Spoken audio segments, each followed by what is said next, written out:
Yo, what's up mga cottage? Yan, nandito na pala tayo sa Davao Global Township. At makita po ninyo na napakarami po mga sasakyan dito. At nagagandahan po. So dito po tayo sa itong ginanap na car show. Dito po sa DGT, Davao Global Township. Yan. So titingnan natin mga cottage kasi nung unang car show po nating napuntahan yun doon sa may sa may Victoria Plaza ay napakarami pong tao at marami pong mga entry na mga sasakyan na nandun. So dito titingnan natin. Yan. Yun, maraming mga sasakyan doon sa unahan pala oh. Ngunit yun nga po mga cottage, napakainit dito kasi nasa labas po talaga, wala silang parang ginawang dome. Yan. So magkikita tayo sa tahanan mga tayo. Yan, medyo sa po na kasi Leon from India.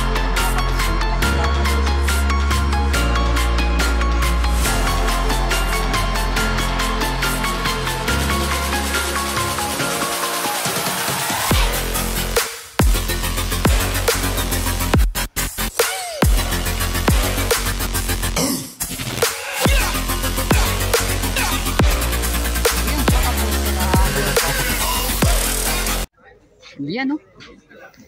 So napakaganda nito mga cottage oh.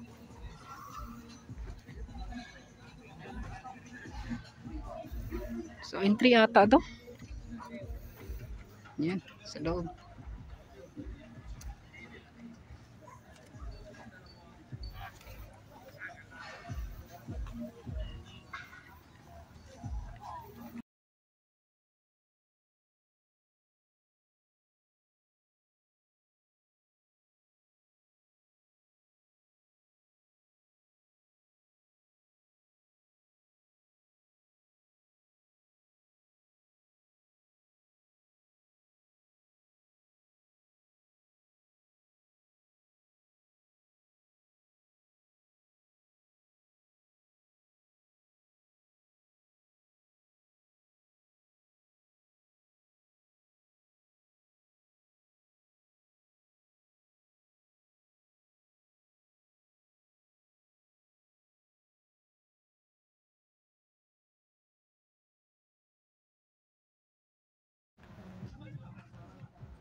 So ayan mga cottage, at ito pala yung mga ginanap ngayong araw. So ito napakaganda mga cottage. So, sir, pwede mo tanong sir?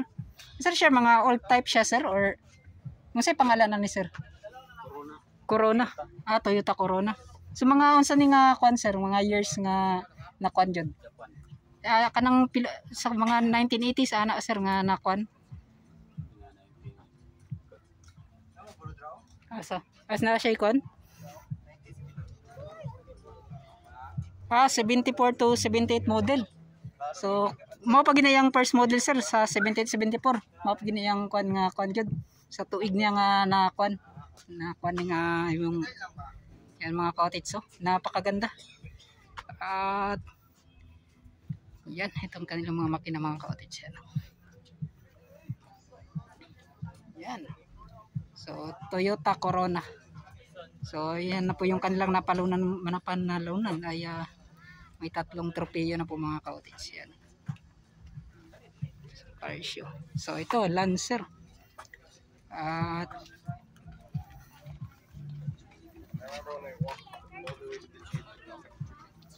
serious. So di ko naman nakabisado lahat ng mga cottage. Yan. So base and restore champion.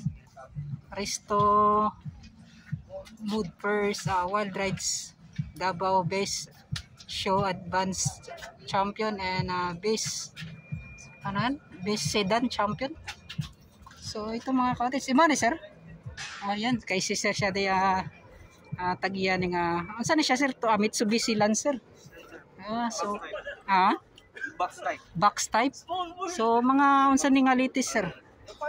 Kay mga latest 80s, no? So sa first pag di siya nga latest sir or mga pila ka na generation ng kuan ani sir. Second generation. So bago pa ni na kuan. So mga pila ka tuig din sa mo sir? 2 years. 2 years. So bago lang nimo na kuan ni siya. So ang kaning napanalunan nimo sir, mga isa ikaw ginakakuan ani. Ikaw ginaka sa overall gud niya sa mga cottage, no? Yan. So upat ka tropeyo ang nakuha ni nga Mitsubishi Lancer. So kanyo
saan siya kanang latest or old ni siya, no? So moron nanong old magit ka sa garong ginapansin mo ginalisto di panindot din kana mga old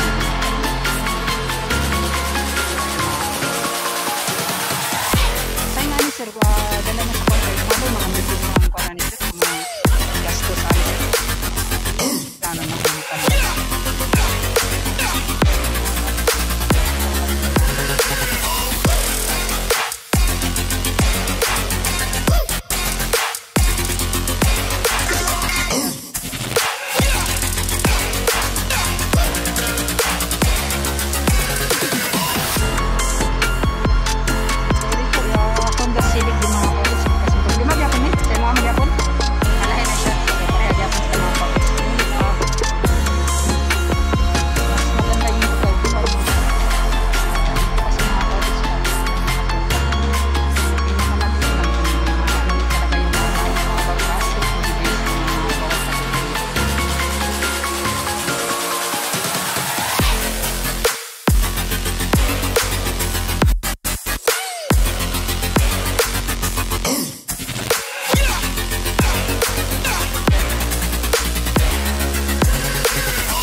best detailing shops in Davao. So sir, kanang mga sa sulod sir, kanang para na sa mga tanang ubang mga Ford nga gipang nabaligya, pare-pareha lang ba na sila sir, or gina-upgrade ko na ninyo tanang mga sa sulod? Sa loob hindi na kami nag-upgrade. Ang tanging na-upgrade ko lang dito is ang rim niya po. Yan. So napakaganda mga ka-Otics. From since ito ay US made, change tayo ng rim na made in US para ma-retain natin ang pagka-American spec. Yan. So mas model sa American model gidi siya ang kanila sir. I can proudly say na pwede siyang i-categorize as American car kasi mayroon namang naka-Ford na hinaluan ng race which is Japan made. Pero sa case ko is nilagyan ko siya ng Gray Light which is US made. So kato. So lahi gyapon gidaya yung mga cancer no. Actually nakadepende na sa judge paano mo i-deliver yung pagsalita kung para makategorize ka. Kumbaga sir, questionin ko na answer gyapon day ang kunin niyo na sir. Yes, pangutanong gyapon ka. Din pa rin po. So dili dayon nga ginatan-aw lang, gina-inspect lang nila sir unsay na adira. Actually pag second car show ko na to. So yung last is tinanong talaga kami kung anong napagawa. So parang yun yung chance mo na doon ka i-categorize. So kadto. Ano yung isasagot mo? So yan. Kung kumbaga maniwala ba sila sa inyong sinabi or sa mga tinanong sa iyo, kung ganun ba sir no yung kanya. Ganun ako. Pero sir, unsa pa yung mga kategory nga cancer kung baga paratom na i-question na answer, unsa pa yung mga kwan na sir? Inspection, unsa pa mga kwan nila sir? Siguro possible categories niya na maka-categorize siya is daily driven, US spec, and Ford pickup. Best Ford pickup, na ganun po. So ang makina sir, gina-check yapon na nila? Gina-check po pa rin kung gaano siya kalinis kasi since nasa detail category tayo, check po talaga. So ganun. So mamaya mag-open hood kami, papakita namin sila. Pati ang ilalim sige, po, sige sir. Undercoat po. So yan. Ito. So kung kung mahugawan siya sir, digid basta-basta nga mga mupan sa cancer no? Yes po, mas madali siyang linisin kasi since naka-undercoat siya, para mag-add ng isang layer para yung dust is hanggang doon lang. Para siyang ceramic din po. So bitaw. So mas hydrophobic siya, kumbaga. Kumbaga murag matanggal maana lang siya sir, kumbaga ma-slide lang mga hugaw sa iya. Yes po, pero nadudumihan pa rin siya, pero less yung dumi niya compare sa walang coat. Bitaw sir no. So tama. So it is protected po, and that is all gawa ng Ecocano. Yan. Car wash and auto detailing. Ecocano car wash auto detailing. Nagtitintin po sila, nag-upgrade sila ng mga LED lights, mga projector lamps. So for safety driving po na especially ako is nagabiyahe ako Davao, Cagayan. So kailangan ko talaga ng malakas na fog lights. So meron silang fog lights.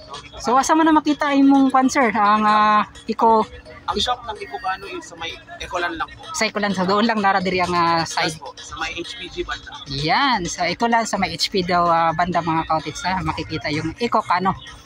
Yan. So sir, pila ka tuig din sa imo sir? Magpo 4 years na siya and ang natakbo niya is 50,000 lang. Wow, so hindi siya basta-basta. Talaga siya, tinitrail ko. So I can proudly say, despite all that, na-maintain natin ang kanyang kagandahan. Pagka-shiny niya. Yan, so yan mga ka-Otics. So 4 years na sa kanya. So mga asa naman ang pinakalayo ni mga nakuha na sir? Ang pinakamalayo talaga na nabiyahe nito is Surigao po. So yun no. So trail gyapon to siya sir. Hindi po, pero when we're talking about trail, na-trail natin ang Buda, Bukidnon. So yung ana lang sir. So Rocky Mounts po doon. So sir, salamat kay sir. Ano sa pangalan na to sir? Si Charles Subinya po from Ford Alliance. Yan, so mega shoutout sa Ford Alliance. Sponsored by Ecocano, car wash and auto detailing. Yan, daghang kayo sa salamat sir. Napakagandang Ford. So kato. Sir, salamat kay sir. Thank you po. Kay Boss Charles. Sir. Napakaganda ng Ford. So ito din mga cottage Ford din to. Ngunit di natin alam kung may pagkakaiba din sa kanang kasi yun made in US mga cottage. Yan. So, yan no. Napakaganda. Shoutout sa mga kagwapa ba.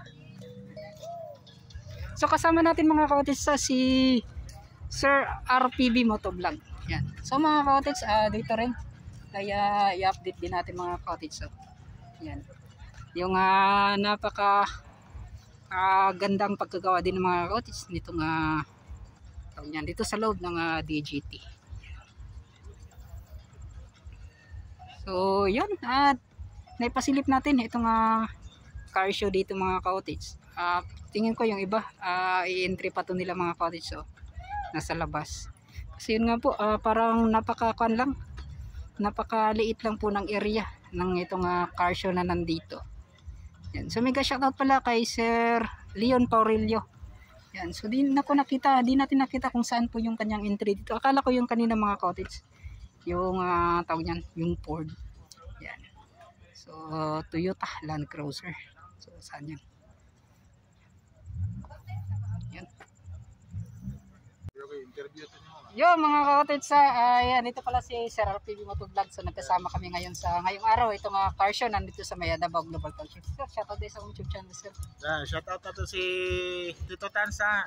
Sa mga subscriber, followers na ko, follow na to, subscribe po si Tito Tans. Yan, si RPB. Yan, si RPB Motovlog mga cottage kasama.